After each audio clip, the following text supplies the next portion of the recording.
Read, listen, watch. Beyond What We Know. There is a comic strip by graphic artist and cartoonist Jan Stenmark where two happy men sit at a table on a construction site and one of them holds up a book for the other. Beneath the image it says, "What's important is between the lines, maybe not even in this book but a completely different one," he explained. It's meant as a joke, of course, but I can't help but think that it actually applies to some real books. In my previous post here at Lange Times, I wrote about art that sometimes seems to point beyond what we know, then about the pianist Ludovico Einauti's fantastic music. Today I'm going further on the subject, and by my side I have a book that fits well with the quote above. It is about Nätternas Gra by Patrik Modiano, in Swedish at Great Bokförlag, 2015. The novel's narrator Jean wanders the back streets of Paris in a patient search for a woman named Dani, a woman he once loved. He visits night cafes, meets people on the fringes of society, reads old address books and sees his city based on memories and a notebook full of scribbles. The entire novel seems to take place elsewhere in parallel. There's something about the language, all the Paris addresses and all the loose notes of old business names in courtyards and back streets, Beaugency tanneries, Firma A. Martin raw leather, Paris leather halls.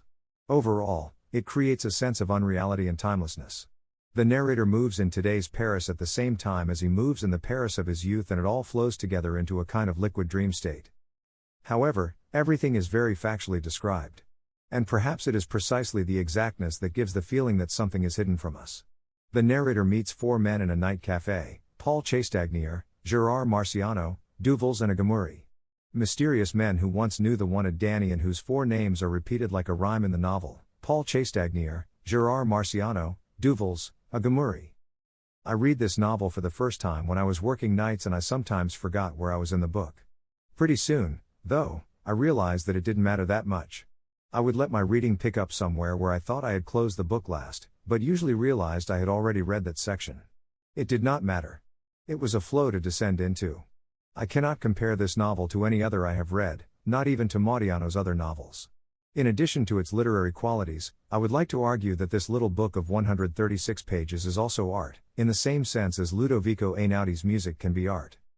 The riddle is never resolved in Nätternas Gra, itself a nice liberation from the whole crime genre which seems to be locked in a template. We don't know if Jean will ever find Dani, probably not, but we do know that he will continue to wander in Paris with his tattered notebook in his pocket, floating between the present and the past. It is a book to be discovered again, and every time I read it I am filled with a strong longing to descend into Modiano's flow again. Mattias Kvick is an author and illustrator.